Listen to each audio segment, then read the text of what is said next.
like that. So we really encourage you, and I'm sure Phyllis and Trevor can speak to this, but just encourage you to be proactive with all that stuff. You know, we have some great host groups, and they're going to have additional people from just a normal tournament, or if you worked a winter shootout, there's going to be more volunteers that Jeremy will go through with door ushers and court monitors. There will be 2 separate check-ins when the coach or manager shows up. One will be for the host group, because they'll be turning in a gate fee check or a host fee check. So I think the big thing is obviously taking the time to introduce yourself before the tournament and contacting that main contact. But also, obviously, the big thing is, and you can't do it all, but just working with the host group to encourage them where, you know, for example, crowding at the entrance is strictly prohibited. We do not want anybody else inside the entrance except the head coach or team manager until we are notified by a court monitor that a team can come in because that court is open. And then that head coach or team manager is going to be the one to notify the spectators that they can proceed. And Jeremy will go through all that. But again, the big thing is just doing your part to help remind people, encourage people with all the COVID protocols and doing what you need to do to mitigate risk. Because there's a lot of people out there that are going to be attending the tournament that are going to try to find anything that we're doing wrong too. And so we really need to be on top of it. And maybe Phyllis can take a minute to talk about that, about being proactive, because she's really good at that part of it. But again, like Jeremy said, we're excited that you're a part of it and part of the MYAS family. And we look forward to the next 3 weekends, because this has been a long time coming. A lot of uphill battles that we've all had to face individually and, you know, as an organization too. And so we're excited to get into these weekends. So thanks again. All right, thanks, Das. And yeah, we're going to be going through a lot of information tonight. A lot of you veterans will, you know, maybe serve as a refresher course with most things. There are definitely some things that are a little bit different this year. You know, now that we're still in the midst of a pandemic. With everything that I'm going to go over, we're going to have documentation in your supplies. So obviously try to pay as much attention as possible as you can tonight.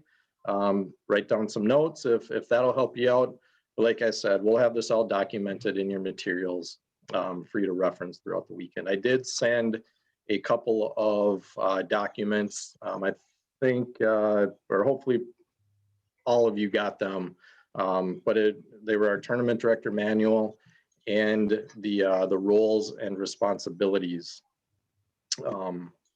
document. So at this point, I'm just going to go through what our supplies are looking like, and we'll go through some of this stuff on Friday when you pick up your stuff. I know we've got a couple that are picking up late Thursday afternoon, which that's totally fine. We'll definitely have everything ready by that point. But just back to, there are some things that are going to be, and Phyllis and Scott and Trevor can attest to this too. Some of this stuff is almost a little bit nicer now that we're in the pandemic compared to the way we had to do things before. One of the nicest things is that teams, coaches, parents, they're not allowed to hang out within the facility in between games. Once their games are done, there's going to be some teams that play 2 games back to back, but once they're done with that second game, we got to get them out of the building. And then when I say we, in that situation, it's going to be the staff with our host group, but they're leaving. So we don't have people kind of hanging around, you know, maybe complaining about officials, you know, or just bringing stuff up to the tournament director. That part, I think, for our tournament directors has been kind of nice, that there's just fewer people in the building. There's no bouncing balls in the hallway in between games, which is also a nice thing. I know that can get a little old after a while. And then we're also not selling apparel at the tournament locations this year. So our tournament directors won't have to worry about, number one, stuffing all those boxes into your vehicle, and then, you know, settling up with the host group at the end of the tournament. There's no apparel sold on site. Everything is sold online. We will have some signs that we want you to post around the location, and it's got a QR code on it, and people who haven't ordered anything yet can get that ordered. But those are just a couple of the things that are different and maybe a little bit nicer for a tournament director. I brought home one of our sets of stuff from one of our tournament locations. So I'm just going to run through that. I'll kind of show you what everything is, what everything looks like, and then we'll run through a couple of the documents really quickly, the tournament director manual and the roles and responsibilities. I'm going to slide this back, and I'll slide this table up. All right. So when we refer to the tournament box, this is what we're saying. So if we tell you, you know, look inside your tournament box and you'll find it in there. This is what we're referring to. Got a nice little handle, a bunch of files in here, some pens, pencils, duct tape, painter's tape, that sort of thing. We've got the court folders. Here's your binder. This is what most tournament directors will carry around with them when they're making the rounds, checking on games, grabbing score sheets. This binder, the first thing that we've got in here is a reminder about the Youth First initiative that we're doing again this year. And there's 3 components of it. And the Youth First initiative is all about sportsmanship.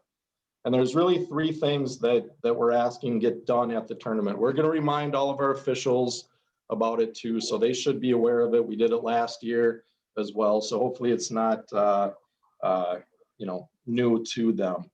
The first thing is, and I'll go over this sheet when you guys check in on Friday or whenever your tournament is, if you're next weekend or the weekend after.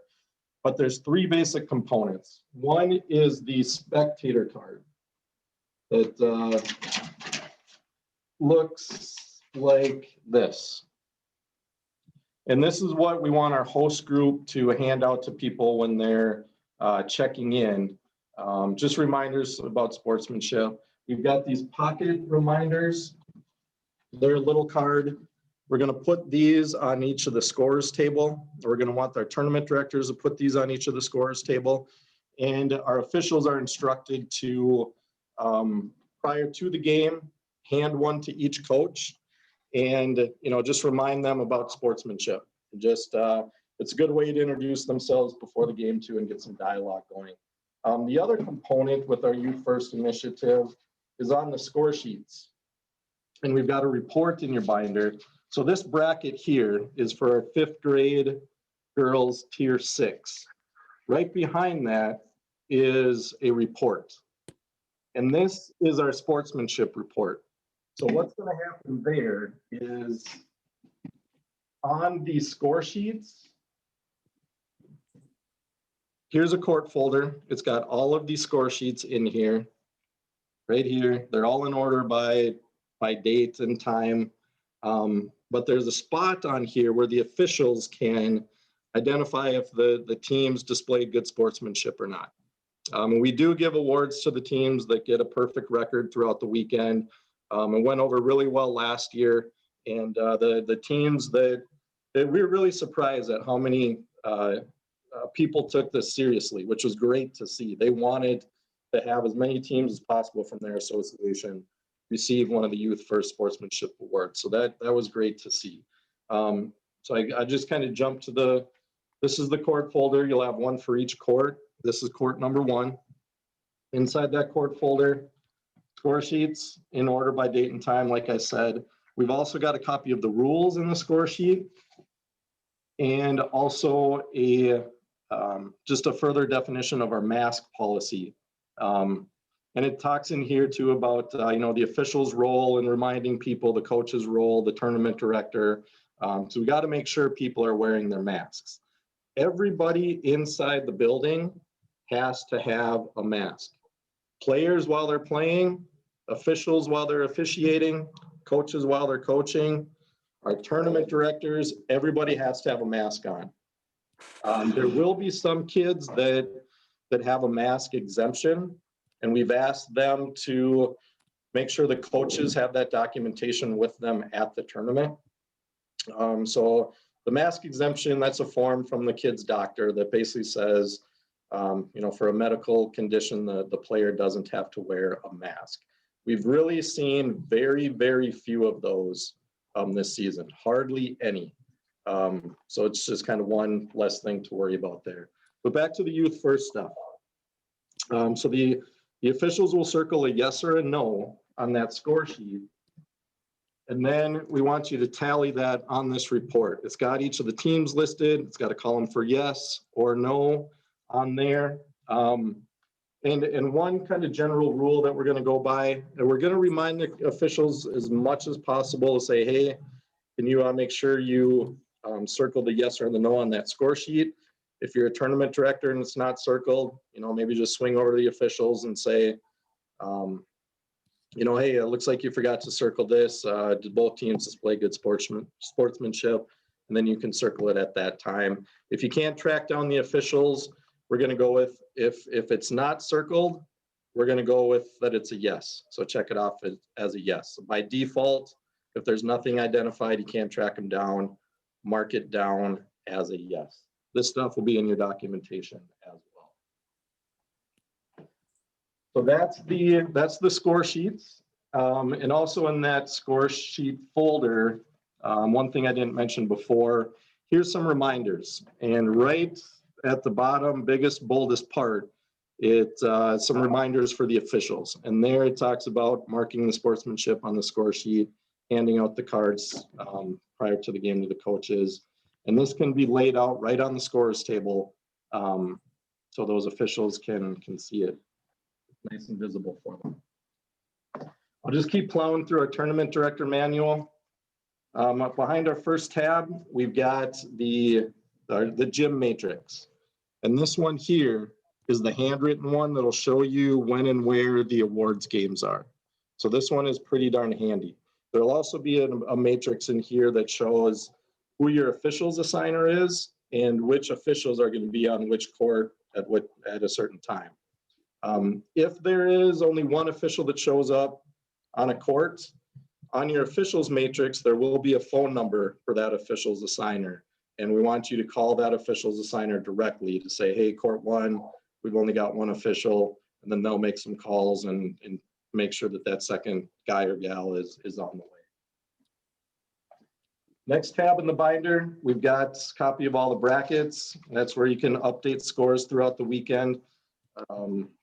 Next, we've got a copy of the playing rules. It'd be a very good idea to read through that.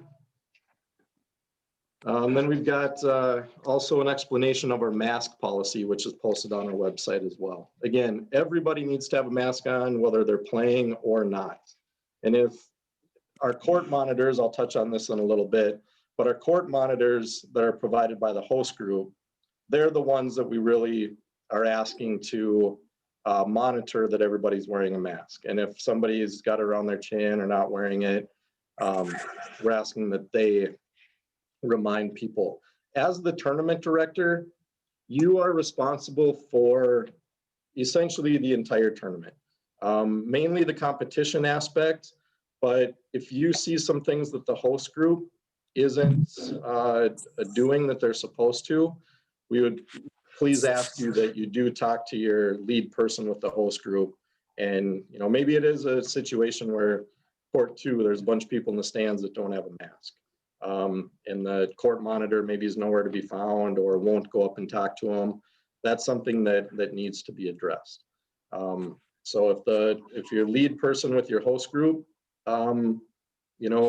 doesn't ensure that happens, that's when you give myself, Eric, or Rich a call. And then we'll get on the phone and make sure the lead person with the host group is doing what they're supposed to do. Also in this manual, we've got the MYAS Tournament Director Manual, the actual document. And this is what I'll share my screen with in a little bit here, and we'll run through some of the highlights of that document. I emailed that to everybody. That we definitely want you to read through that prior to your tournament weekend. just so you have an understanding of what's needed to do, especially right when you arrive, and also to see what else is you're responsible for throughout the day. The next tab in the binder is the roles and responsibilities sheet. I also emailed that to everybody. This is, everything in here is pretty common to what most of the other tournaments are doing right now. You know, people coming right before game time, playing maybe a couple games back to back, leaving right away. Host group is wiping down the chairs in between games, sanitizing things. We'll run through that document, but everything we're doing, other tournaments, most of the other tournaments have been doing since the middle of January, since we were able to resume tournament play again. Also in the binder, we've got the host contract. This is just in here as a reference for you. Probably not going to need to look at the host contract, but maybe if the host has a question as far as, you know, how's this handled, you can reference this document or give one of us a call and we can help you with that. The last tab, we've got the grade state participation manual. This is a big document. It's about 30 pages, I think. You probably won't need to reference this at all, but if there's a question you're not sure about, it's probably listed in this manual. So again, just another document to reference. You'll also see all your court folders in the tournament box. In the info file in here, we'll have some documents for you. We've got an extra copy of the brackets, extra copy of the gym matrix, that sort of thing. Then we've got our host info file. And the first thing that pops up in there is the team check-in report. This kind of goes hand in hand with when I walk through the roles and responsibilities. So I'm going to set this aside because we're going to reference that here shortly. The awards tab. Every division is got a document in there. And right towards the top in red letters, it'll have the gender, or excuse me, the grade and the tier. So these go to the champions, the first place teams in each division. And there's information on here that these teams can order special shirts, they can order a street sign, autographed basketball. All we need to do is get this into the hands of the coaches after the championship game. I'll reference as we go through the tournament director manual, kind of what the awards procedure is going to look like. But don't forget about this. Eric will send a group text to everybody on Sunday, reminding people to make sure they don't forget about everything that they need to do for the awards. Don't forget about these, please. These are pretty important components for Sunday. Again, those are in the awards tab. In the rules tab, we've got a few extra copies of the rules, mainly just in case the, you know, maybe somebody spills a cup of coffee at the scorers table and the rules get ruined. Here's a few extra sets for that. We've got a file in the box for score sheets. This is where our tournament directors, after each round of games is completed, they've played that 8 a.m. game and the games are wrapping up. That's when we want our tournament directors to walk around and collect the score sheets. It's also a good opportunity just to, you know, make sure everything looks right. You know, maybe keep your eyes open for, you know, if the next game is supposed to start right away at 9 a.m., that, you know, if you look at your phone or your watch and you see it's 8:55, but they've put 12 minutes up on the clock for a warm-up time. We don't want to see that. We want to try to stay on schedule as much as we can. If we've got 5 minutes till the next game start, let's put 5 minutes up there. In the rules, it's listed what we want to do for warm-up time, halftime, that sort of thing. 5 minutes is plenty for a warm-up time. That's kind of the standard. Anywhere from 3 to 5 minutes is what we like to do for that warm-up time. And then in the back of the box, like I said, we just got some tape and pens and pencils and stuff. You'll also get a bin that looks like this. We've got some different sponsor banners in here that we want you to put up in a high traffic area. If there's a hallway leading to the gym or in the main entrance, somewhere where everybody will see them. make sure these banners get up. And we do have some people that work for companies that are sponsors that have kids on traveling basketball teams. They are paying money to be a sponsor. We've got to make sure that these get up at the tournament locations. Last thing we want is for them to go to an event and see that their signage isn't posted, because then they've rightfully got a problem. We've also got some other little signs in here, some coupons. We will identify which coupons we just want laid out. If there's a ledge or a table by the main entrance area, you can lay some coupons out there. There's also some coupons that we want to hand directly to the coaches when they check in. I will go through the check-in process here shortly. So just kind of some more sponsorship materials in there.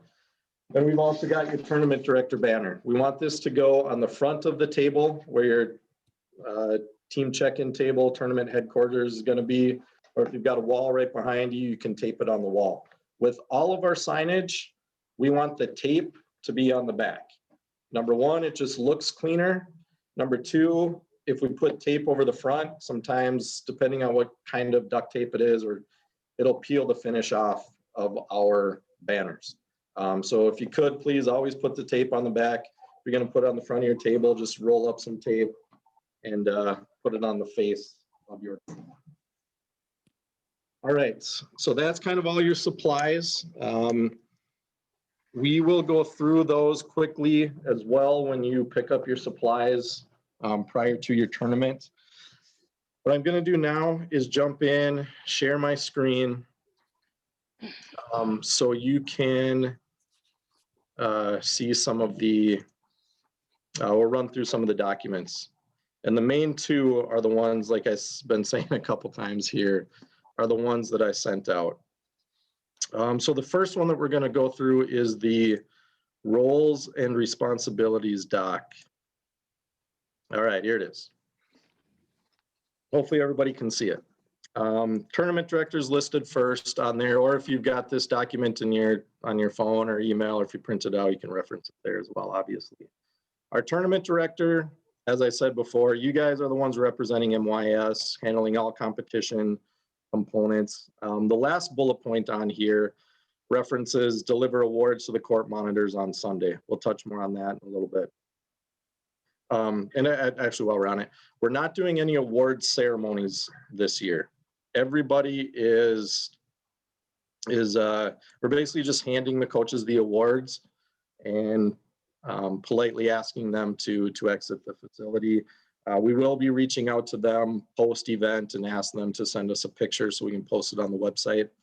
But we don't want people congregating in the building. It's really tight. As soon as games are done, get your stuff and please head to the exits. One thing that's different for this year is that teams are going to be playing back-to-back games. In past years, and I guess this isn't 100% across the board, but ideally when we're able to, teams are going to be playing 2 games back-to-back. So most of our divisions are 16-team brackets. And on Saturday, most likely the teams are going to be playing, maybe they play at 8, and then they're going to play right away at 9 again. And then when they're done with that 9 o'clock game, they're exiting and they're done for the day. Get in, get out. 2 games right in a row. There are some of our sites that we weren't able to keep the 2 games back to back for everybody. We might have a game break in between. So that gets us to, if the facility has an indoor staging area, when those teams, if they play a game, say they play at 8, they don't play at 9, but then they play again at 10. So they've got that hour in between. If the facility has an indoor staging area, once they're done with their 8 o'clock game, they can go to that indoor staging area. Work with your host to identify that. Your host group will obviously know if there's an indoor staging area or not. If they don't, that team needs to leave. They need to exit. Most likely, I know it's warming up, but they're still probably going to go hang out in their car. for an hour, run to Caribou or something like that. But that's kind of the two different things that you'll see. We do have a fan guide that's posted on our website if you go to the Great State page. It's a really cool document. I'd recommend you take a look at it if you haven't already.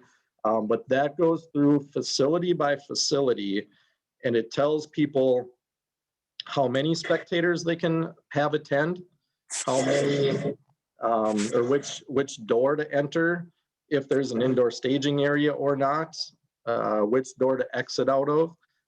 There's a lot of really good information in there, so check it out. Let me see here. I'll keep moving through this, and we'll come to some other big topics here as well. Host supervisor, usually one person that is just making sure that all their people are doing everything that they're supposed to. They've also received this roles and responsibility document. So they're going through this, and we had a meeting with them middle part of last week, and we went through the same document and listed out our expectations to them. Also, just to another kind of caveat or little fact with our events is that we always partner with a local host group. At a Spring Lake Park High School, for example, our tournament host, I believe, is the Boys High School Booster Club. They are the ones that are renting the facility, paying for the custodian, and they're also the ones that are providing all the workers for this year, for the host check-in, for the court monitors, for the door monitors. In past years, they would have provided people for the concession stand. So there's a nice partnership that we have with these events, and those groups will use events like this as a fundraiser. We have more groups asking us to host events than we have events. It's a really good fundraiser that, it sure beats selling, discount cards or different things door to door. Host groups can make a good chunk of money over a weekend. So we really appreciate the partnership with those host groups. Host representatives for team check-in. That's going to be for Saturday only. And basically at team check-in, where there's going to be two tables. There's going to be one table that's staffed by the host group, which is going to be the first table that they stop at. And we've got this outlined more on page 2 of this document. So we'll get to some of the finer details. But so when a coach checks in, we've asked that they check in 20 to 30 minutes prior to their first game. And the first table they go to, and we've got all the, like I said, the entrances marked. For facilities, some of our tournaments are going to have maybe a high school has got the majority of the courts, and a middle school, for example, maybe has a court or two. We're asking that all the coaches, and this is all in our pre-event communication, it's also listed in that fan guide, that everybody checks in at the tournament headquarters. And our tournament director is going to be stationed at the tournament headquarters. So they're going to, if they are playing, I know at Osseo High School, one of these weekends, actually, Phyllis, you were there. We moved Jason over there, I believe. So at Jason's tournament location, he's going to have people that are playing at the middle school that are going to have to come to the high school first to check in, and then go back to the middle school for their games. So coaches are going to come and check. Yeah. That's at Fridley. Fridley, it's not Osseo. Okay, thank you. So they're going to come and check in. 20 to 30 minutes is what we've instructed them prior to that first game. And they're going to see the host representative table first. And we want that table really close to our tournament director's table, because we're going to be working hand in hand with a lot of things. And what that host group check-in table is going to, the primary things there are going to be the gate fee collection and the wristband distribution. So this year, as one of the COVID components, is that we're no longer, and this is pretty much the norm for all the other tournaments out there too, is that people aren't handing out cash to somebody sitting at the admission table any longer. So what we're doing now and what most of the other tournaments are doing is just collecting one lump sum for the entire team, which we're calling the gate fee. So all of the teams, each team is, they'll be submitting a check or cash for $215, and that goes directly to the host group. In our fan guide, we've listed in there who the check needs to be written to. If it's the Spring Lake Park Boys Basketball Booster Club, that's hosting the tournament, that's who the check needs to be made payable to, not MYAS. We went over this with the host groups at our host meeting, so they should all be aware of that. And at that point, once the host representatives at the team check-in table, once they get that gate fee from the coaches, that's when they're going to give the coaches their wristbands. And that's the wristbands for everybody. Those wristbands are, this is a 2-day tournament.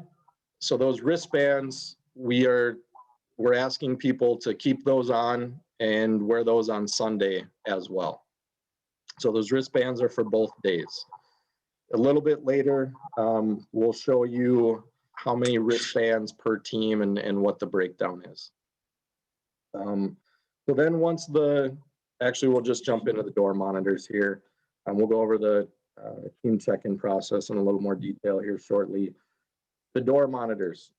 So these are a couple people that we want at the front door, at the main door, at the entrance door, where they are, when somebody walks up, they're going to ask them, are you a coach? And they say, yep, I'm here to check in. They'll let them in. At any other person, without a wristband, they're not going to let them in, or they're not going to let them in, too far ahead of their scheduled time either. So we also want them to have one person at the exit door, just to make sure people aren't entering through there, because we need everybody to come through the main entrance, because that's where we're going to be checking for wristbands and getting people to the staging area if there is one. And the door monitors are going to be working with the court monitors quite a bit as well. We are asking one person per court that they provide court monitors. So ideally we got one court monitor per court. Some of the sites, especially if there's 2 courts right next to each other, they might have one person for every 2 courts. But that court monitor has got quite a few things to do. I'll just run through them here quickly. They're going to make sure that each team has a scorekeeper. And when we say scorekeeper, what we move to for our events now is there's obviously 2 teams in each game. One team needs to provide somebody to operate the scoreboard / clock. The other team needs to provide somebody to complete the score sheet. So we've asked that the court monitors, get to that scoreboard and make sure that, they might be the ones setting the warm-up time, making sure that each of the teams provide somebody to sit at that table, helping the officials make sure that the score sheet is filled out before the buzzer goes off at the end of warm-up time. So once the warm-up's done, we can start the game instead of having to track down coaches to complete the roster, and it just sets us back another couple minutes. The other thing they're going to do is notify the door ushers when there's 2 minutes left in the game. I'll talk to that a little bit more here shortly. Once the games or during the games, our court monitors, we want them to be kind of the mask police, the polite mask police. If they see people not wearing their mask, if there's a team that has some players that have their mask around their chin or not covering their nose, we want them to remind the coach, say, hey, we got to get number 14 wearing that mask, things like that. And, with all this stuff, we want to be as polite as possible, but being stern at the same time. What seems to work pretty well is that, telling people that, because you got all these different views on mask wearing and all that sort of thing. But what really seems to kind of work is that, to say, we need you to wear your mask. If you don't wear your mask and somebody from the school district sees people not wearing their masks, they're going to shut us down and the kids won't be able to play. So maybe try that if somebody is not cooperating. Jeremy, Yes. what I found is as many times as you can say, I'm sorry, this is a COVID requirement or a COVID issue or because of COVID, it Yeah. seems like they accept that pretty readily. And it's Sure. always a nice fallback for us. Absolutely. Yep. Thank you, Phyllis. And then on Sunday, give the awards to the coaches. So as I mentioned that a little bit earlier on the tournament director responsibility, once we hit Sunday, you can look at your gym matrix. You'll obviously see it on the individual game schedules, brackets as well. But for those awards games, we want our tournament directors to deliver the trophies and medals. Also, the first place teams get a banner. And this is all in your tournament director manual as well under awards. And Eric will be sending out reminders as well. But if there's a championship game on court 1 at 2 o'clock, our tournament director will grab the appropriate trophies and medals, bring them to that court, find the court monitor and say, here's the first place awards, here's the second place awards. Please get them to the coaches once the game is done. One thing that's different this year with the awards is that last year we awarded first, second, third, and fourth. This year we switched up our brackets a little bit. We are now awarding first, second, third, and consolation. So last year, the losers of the third place game got the fourth place awards. That's not the case this year. The loser of that third place game does not get any awards. We've got a consolation bracket or consolation championship game identified on the bracket. That's very common for the winter travel basketball season to have first, second, third, and then consolation. But some of you tournament directors that have been with us for a while, that is a change. We'll be reminding you of it. But the losers of the third place game do not get the consolation awards. Court monitors are also reminding or directing people to the exits when they're done playing their games. They'll also be sanitizing the chairs, benches, scoreboard control panel in between games. They've got a pretty long list of things to do, but time-wise, it lays out pretty well for them to get all these things done throughout that hour or so that each game takes. Jeremy, Floaters, we're asking the host Jeremy. groups. Yes. That's another thing at check-in is to explain to the coaches that we need them out of the court as soon as possible. And 99.9% of them don't have a problem with it. It's because we need to sanitize and clean and get the next teams in. But we need to tell them upon check-in. Yes, and we'll have a little one-sheeter as well that we're going to hand to the coach with some reminders. That's going to be one of them on there. But yeah, if you can remind them, great. It's one of those things that, maybe sometimes gets forgotten too, but we'll have those court monitors there to, again, I'm going to use that word politely, remind them. Floaters, it's just extra staff with the host group that can bounce around and step in where needed.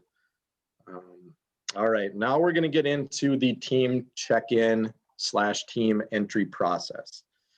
This, for the most part, is pretty standard throughout the tournaments. Ever since the pause ended back in January. We are asking that the coaches arrive 20 to 30 minutes prior to their game. At that time, they're going to walk into the main entrance and they're going to first go to the host check-in table first. That's where they're going to provide their gate fee payment. And then once the host group gets that payment, then they're going to give them the wristbands. Standard is 16 wristbands. We've got a couple locations that we had to drop that number down to 14, and that was dictated by the school district.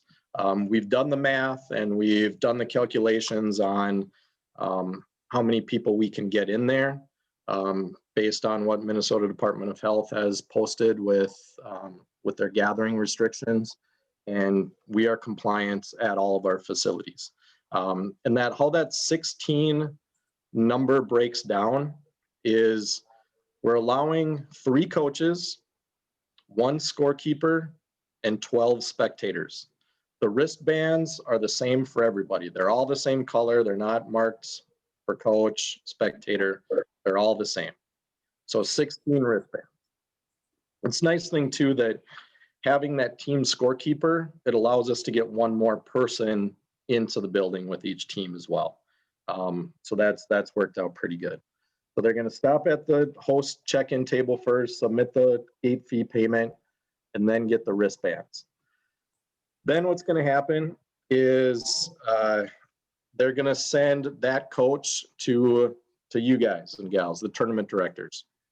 We've got a coach's gift, which is a scorebook again. Same thing we've done for a lot of years, but for the most part, coaches seem to like to get those. We're also going to have some coupons that you need to give out. We are going to have a 1-sheeter with some reminders on it as well. Then this is kind of where it gets a little tricky depending on your facility, as some facilities are going to have an indoor staging area and some of them aren't. So the ones that don't have an indoor, I guess this part is consistent with either of them. Coach gets their wristbands, the other document or other materials from our tournament director. Then the coach brings those wristbands outside and either distributes them to the rest of the team themselves, or they hand them off to somebody else. If the facility doesn't have an indoor staging area, then everybody walking through the door, Phyllis, I know you were at STMA. They had a great setup indoor staging area. We're using them for a couple weekends.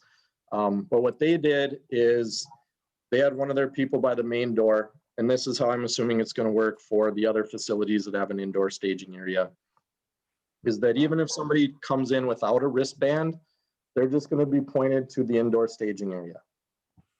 And they're going to move the wristband check to a different location, not the main door, but basically from when they leave that indoor staging area to advance down to the courts. That's when they're going to be checking for wristbands.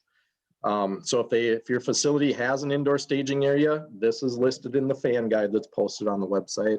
Again, please take a look at that so you can see a little bit of a layout for your facility. It'll also let you know which door to enter through.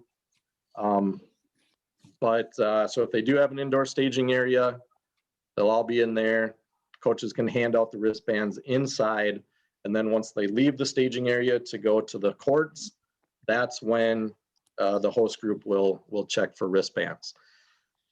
If your facility doesn't have a staging area, and I'd say maybe just over half of the facilities don't have an indoor staging area. So then what's going to happen is the coach is going to get the wristbands at check-in, see the tournament director, bring the wristbands outside, give them to everybody so everybody can have the wristband on when they walk into the facility. But we want that coach to come back indoors as soon as possible after they check in, and they're just going to hang out there. And then kind of the whole process starts taking place where once there's 2 minutes left in the game, the court monitor is going to come up or send a message, however they're going to do it with their host group, to notify the people with their group that court 2 has 2 minutes left in the game.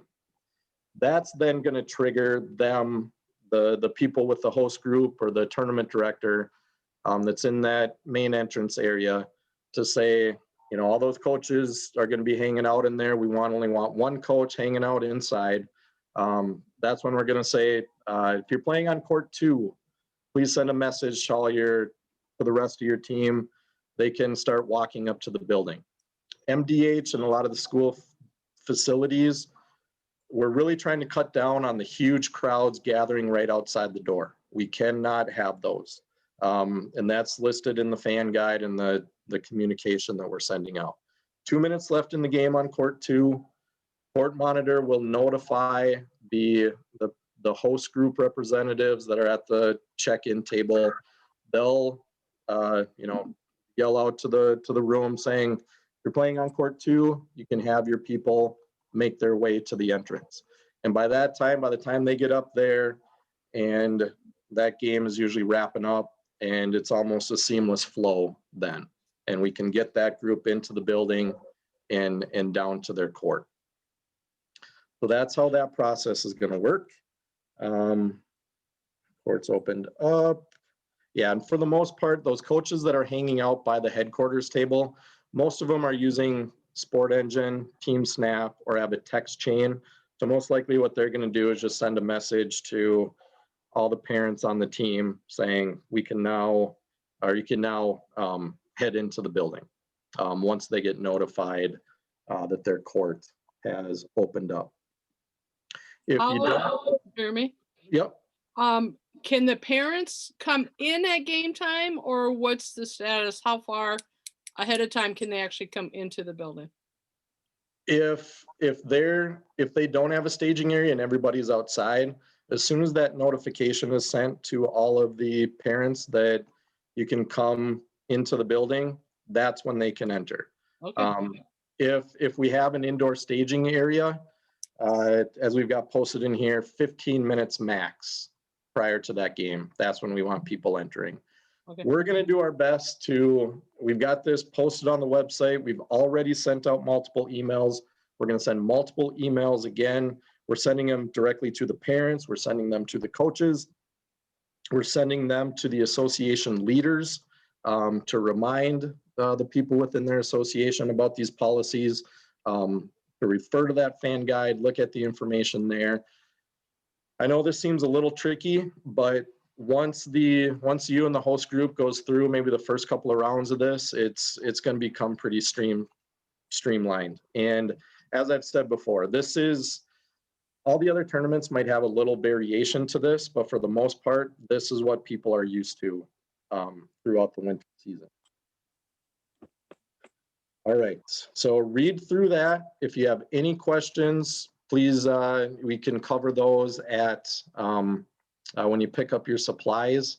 Like I said, please look at that fan guide specific to your location. We've got all 3 weekends of our tournaments. We've got those fan guides posted. So you can see exactly if your site has a indoor staging area, which door to enter, that sort of thing. All right, I'm now going to switch over to I'm going to get you out of here pretty quick. I know we're dragging a little bit behind from what I told you. Now we're just going to run through the manual, and I'm going to hit on a couple things in there, if I can find that manual.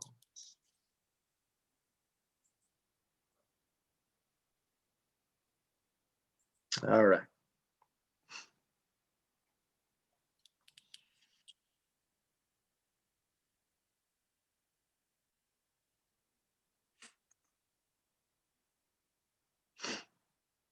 Okay, here's the tournament director manual that is in your binder. Pre-tournament reminders, we've been sending things out, and everybody has been notified when and at what times to pick up their supplies. We ask that our tournament directors get to their tournament at least an hour prior to your first game. We aren't posting brackets on the wall this year just to reduce another gathering point, so you won't have the bracket blowups to tape onto the wall. So that's less time that it takes to tear duct tape and post stuff. But still, if your first game's at 8 o'clock, which most of them are, it's great if you can be there at 7 or by 7, lug your stuff in there. If you want to wait and bring in your trophies till later in the day once things slow down, or maybe on a Sunday morning, that's fine, just to make sure you get your stuff set up. You want to get your tournament headquarters set up once you arrive at your tournament. Any other banners and signage. Prior to that first game, we obviously want to get the court folders out to each court and then set out any marketing materials. Yeah, and also at that point, you want to touch base with with the lead person with your host group. As for the first weekend for the tournaments this Saturday and Sunday, I know that an email was sent out to all of our tournament directors, letting them know who the main contact was with their host group. People on for our second and third weekends will also see those emails too. So when you get to your tournament, if it's Brad is running things there, you can say, hey, is Brad around? And touch base with them because you'll be working hand in hand throughout the weekend. Team check-in. Wristbands and gate fee handled by the host group. We want, again, host group table, MYS tournament director table near the main entrance and close to each other. That's where the coaches are going to submit the gate fee made payable to the host group. We've got a nice little breakdown here. As I said, or as it says here, unless otherwise noted, it's 16. The ones that we drop down to 14 wristbands per team, it's because the spectator limit, drops down to 10. So that's how we get to those locations that only have 14. Again, that is noted in the fan guide, and we will notify you in your materials as well. Coach's gift, we've got a scorebook again, hand out some sponsor coupons, a little one-sheeter reminder at that time as well. Here is, we already went through the team check-in / entry process. Tournament day. Scores. We want you to collect scores after each round. We want you to update those scores on the brackets in your binder and online. Our vets are familiar with that process. Our newer people, when you get trained in or working with one of our veteran people, you'll see how that process works. Today, all of our new people, you should have received an email from noreply@mys.org with instructions to set up your account. And then once you log in, it'll bring you right to your tournament information. You can see all the divisions listed there. If you've got any questions about how to post your scores, we can run through that quick when you pick up your tournament supplies. This year, it's straight brackets. We've got 8, 10, 12, 14, and 16 team brackets. We don't have any pool play, so we don't have to worry about the pool play tiebreaker, which is awesome. No shows. Ideally, we're going to know of every team that's not going to show up prior to the tournament. We received the first notification of a girls team today that they've got a positive test on their team, so they need to withdraw from the tournament. We are not redoing the schedules. We will notify the teams that they were supposed to play ahead of time so that they know they don't have to show up. If their game's forfeited at 8, they're probably not going to show up until closer to that 9 o'clock game. So we'll be able to notify you of that. Incident reports, if there's, for the most part, injuries, unless it's very bad, you don't really need to note the injuries. We could almost take that part off. But if there is, like a big argument or a fight, on the back of each score sheet, there's an incident report form. And, if, I hate to say it, but if a coach gets ejected, if it's just maybe whining about the calls too much, that's really not something that we need to fill out that form for. But if it's something, that they were maybe throwing a chair or, over the top verbally harassing an official or another coach or tournament staff, something like that, that's when we want that documented. And that's on the back of that score sheet that can be filled out. If we get into a situation where there's punches thrown or pushing, something that escalates to that, number one, if that happens, call the police. Our tournament directors are not bouncers. We don't want you in there, putting yourself in harm's way.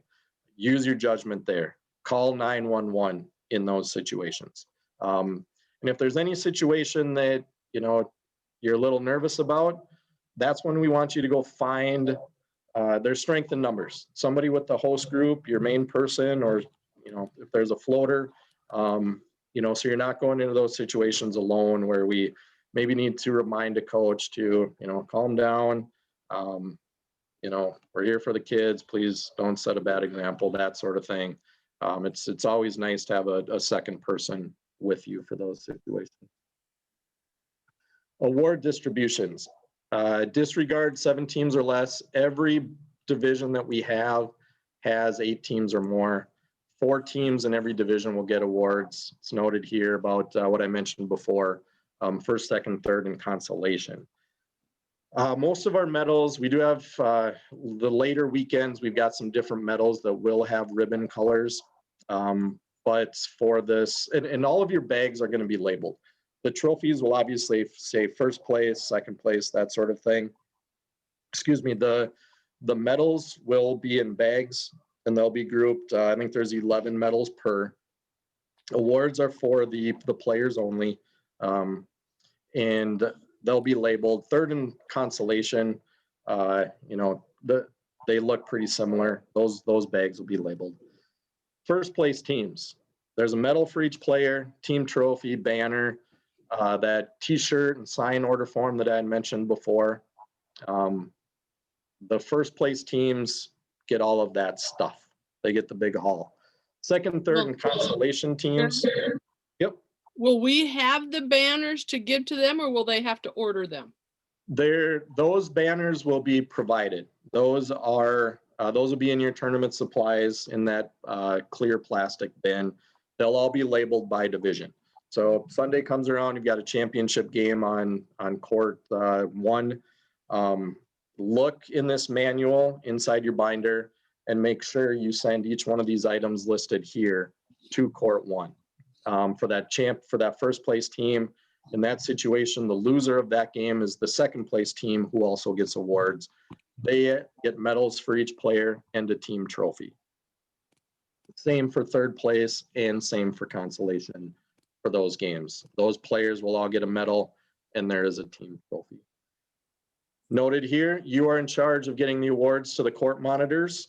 Court monitors give the awards to the coaches. We cannot conduct award ceremonies inside. We got to get people out. Awards are for players only.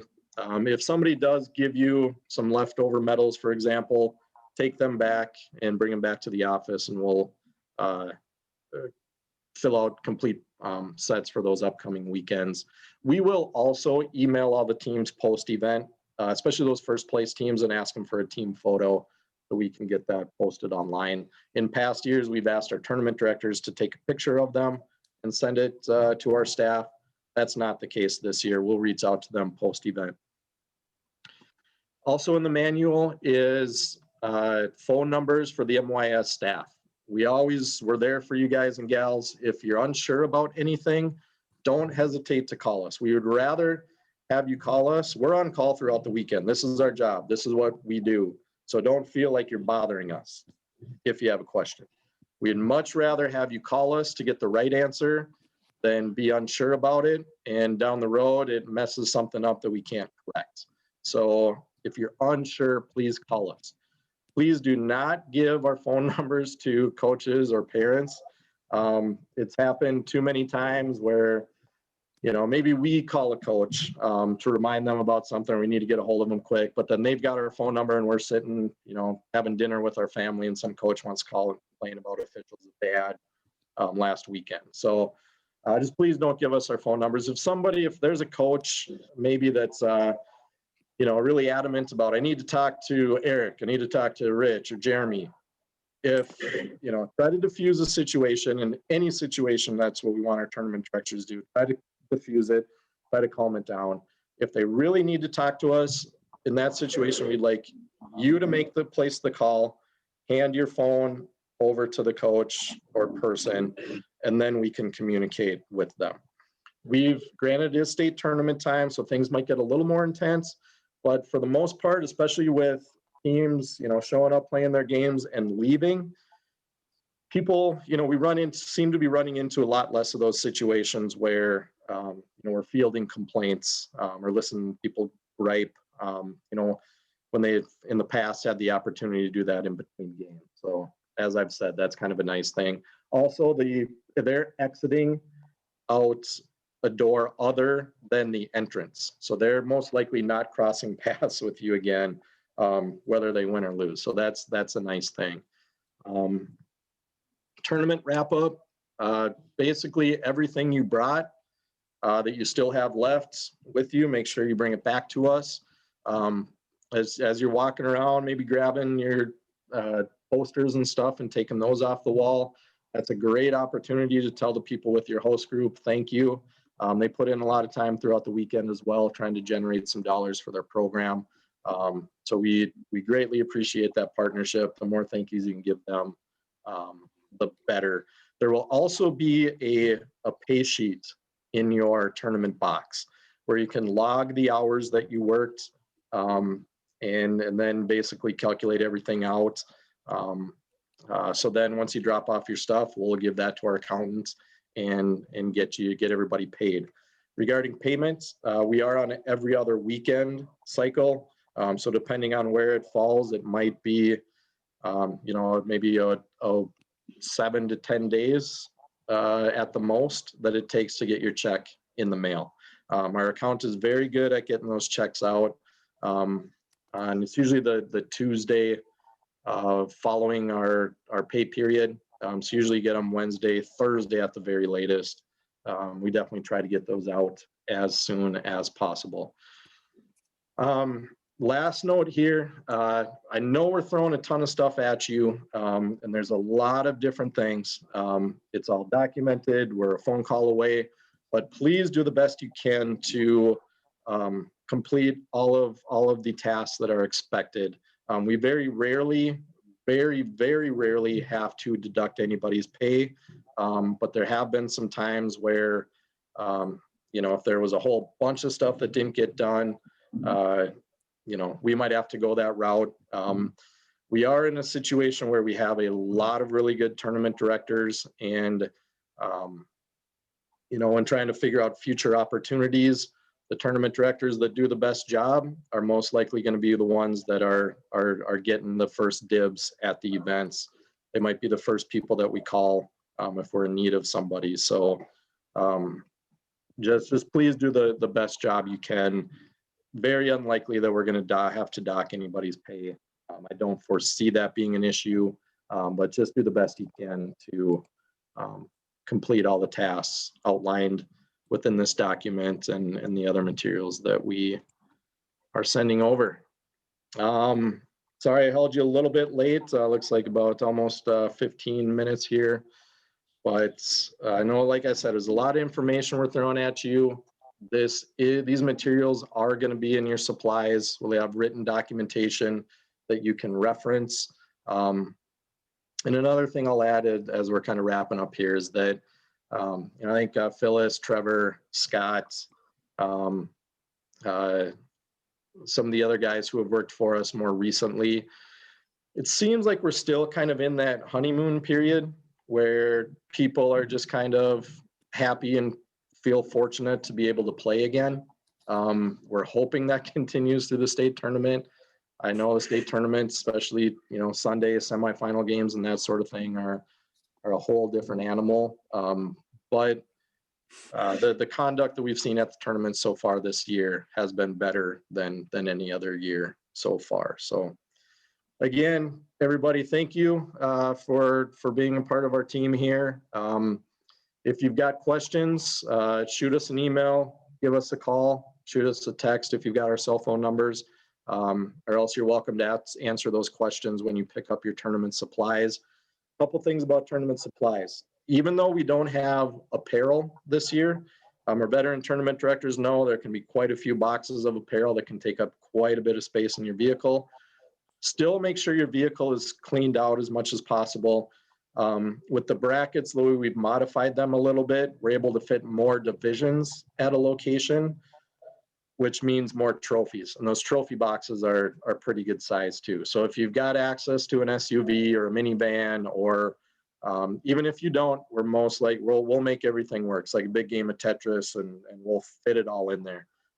But just, if you got your golf clubs in the back in your trunk, make sure you take those out prior to picking up your supplies. Also, Sunday from 5:30 to 7:30, we are going to have staff back at the MYAS office. So if you want to drop off your supplies on Sunday evening, hopefully I said Sunday previously, but on Sunday evening, once the games are wrapping up, once your tournament's done, if you want to, you can bring all your stuff back to the MYAS office on Sunday evening. I know for some people that's a lot easier than a Monday trip up to the office. There's a couple others that I think we're going to make some other arrangements with as well. But just to let you know, that is an option. If you are going to, we'll probably have a little sheet when everybody picks up their supplies leading up to your tournament. And we'll ask you if you're most likely going to pick up your or drop off your supplies on Sunday evening or not.